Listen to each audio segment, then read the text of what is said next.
வணக்கம் நண்பர்களே. ரிதன்யாவினுடைய தற்கொலை ஒரு மிகப்பெரிய அதிர்வலையை நம்ம தமிழகத்தில் ஏற்படுத்தியிருக்கு அப்படின்னு சொல்லலாம். இது இன்றைக்கி நடக்கக்கூடிய விஷயம் இல்லை, அங்கங்கே அப்பப்போ நடந்துகிட்டே இருக்கிற விஷயம்தான். இப்போ மீடியா இருக்கிறதுனால நமக்கு உடனே தெரிஞ்சிருது, அவ்வளோதான் வித்தியாசம். இன்னும் இந்த வரதட்சணை அப்படிங்கிற ஒரு கான்செப்டில் நம்ம பின்னோக்கி தான் இருக்கோமோ அப்படின்னு நான் யோசிக்கிறேன். எப்படிங்க டிமாண்டாங்க, இது டிமாண்ட் அண்ட் சப்ளையா? இது ஒரு மார்க்கெட்டா, வியாபாரமா? இவ்வளோ கொடுத்தா தான் நான் கல்யாணம் பண்ணிப்பேன் அப்படின்னா இது என்ன பண்டமாற்று முறையா? அப்படி கேட்கும் போதே உங்களுக்கு தெரிய வேண்டாமாங்க, அவன் பொண்ணு மேலே அக்கறையாக இல்லை பொருள் மேலே அக்கறையாக இருக்கான் அப்படின்னு.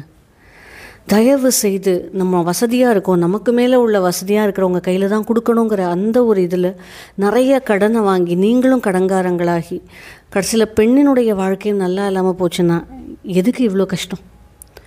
தயவு செய்து அந்த தவறை பண்ணாதீங்க. நீங்கள் பிரியப்பட்டு கொடுக்கறது அப்படிங்கிறது வேறு, இவ்வளவு வேணும் கேட்குறது வேறு. இன்னும் அதை மாதிரி நபர்கள் இருக்கிறது தான் வெட்கக்கேடான ஒரு விஷயம். நான் சொல்கிறேன், தன்னை நம்பி வர ஒரு பொண்ணு இவ்வளோ கொண்டு வந்தால் தான் நான் சோறு போடுவேன் அப்படின்னா நீங்கள்லாம் கல்யாண சந்தையில் வியாபாரம் ஆகிறதுக்கு எந்த ஒரு தகுதியுமே உங்களுக்கு இல்லைன்னு தான் நான் சொல்லுவேன். பெண்களுக்கும் கொஞ்சம் தைரியம் சொல்லி வளங்க. எந்த ஒரு பிரச்சனைக்கும் முடங்கி போகிறதோ தற்கொலை பண்ணிக்கிறதோ தீர்வு இல்லை. நம்ம காலங்காலமாக என்ன பண்ணிகிட்ருக்கோம் தெரியுமா? இந்த பெண்களை வளர்க்கக்கூடிய பெற்றோர்கள் என்ன பிரச்சனைனாலும் சரி, புருஷனோடு இருக்கிறது தான் கௌரவம், புருஷன் வீட்டில் இருக்கிறது தான் உனக்கு அந்தஸ்து, இப்படி சொல்லி சொல்லி சொல்லி அந்த வீட்லேருந்து நம்ம வெளியில் போயிட்டா நம்ம அப்பா அம்மாவுக்கு அது கஷ்டமோ, எல்லோரும் பேசிடுவாங்களோ அப்படிங்கிற பயத்திலேயே பாதி பெண்கள் இந்த மாதிரி தவறான முடிவுகள் எடுக்கிறாங்க. சார், ஊர் 1000 பேசும். இன்றைக்கி இழந்த ஒரு பெண்ணை மீட்டு கொடுக்க இந்த ஊரால் முடியுமா?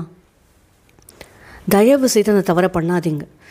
அங்கே ஒரு பிரச்சனை நடக்குதா, உனக்கு பிடிக்கலையா, நியாயமான காரணமாக நீ வா, அப்பா அம்மா நாங்கள் இருக்கோம் பார்த்துக்கணும் அப்படிங்கிற தைரியத்தை பெண்களுக்கு கொடுங்க. அதுக்காக பெண்கள் அங்கே அடாவடியாக இருக்கணும், ஏற்று பேசணும், தவறே நடக்கலைனாலும் பிரச்சனை பண்ணணும் அப்படின்னு நான் சொல்ல வரல. பட் தவறு நடக்குது அப்படின்னு தெரிஞ்சால் முடங்கி போய் தற்கொலை பண்ணிக்காமல் அப்பா அம்மா எனக்கு இருக்காங்க, நான் சொன்னால் அவங்க புரிஞ்சுப்பாங்கங்கிற நம்பிக்கையை பெண்ணுக்கு தயவு செய்து கொடுங்க. அது ஒன்று தான் அவங்க எதிர்பார்க்குறது. என்னுடைய அந்தஸ்து, நீ அங்கே இருந்தால் தான் கௌரவம்னு சொல்லி சொல்லி சொல்லியே நிறைய பெண்களுடைய வாழ்க்கை இன்றைக்கி ஒன்றுமே இல்லாமல் முடங்கி போயிடுச்சு. அது தவறு பண்ணாதீங்க.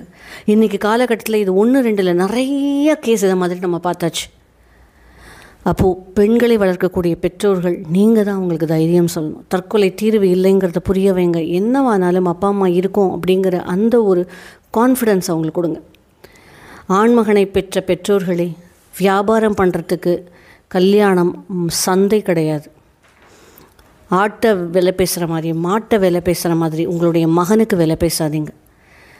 உங்கள் பையன் கை நிறைய சம்பாதிக்கிறாரா, ஒரு பொண்ணை வச்சு காப்பாற்ற முடியாத ஒரு பையனை எதுக்குங்க கல்யாண சந்தையில் கொடுக்குறீங்க? தயவு செய்து அதை பண்ணாதீங்க. நீங்களே வச்சுக்கோங்க.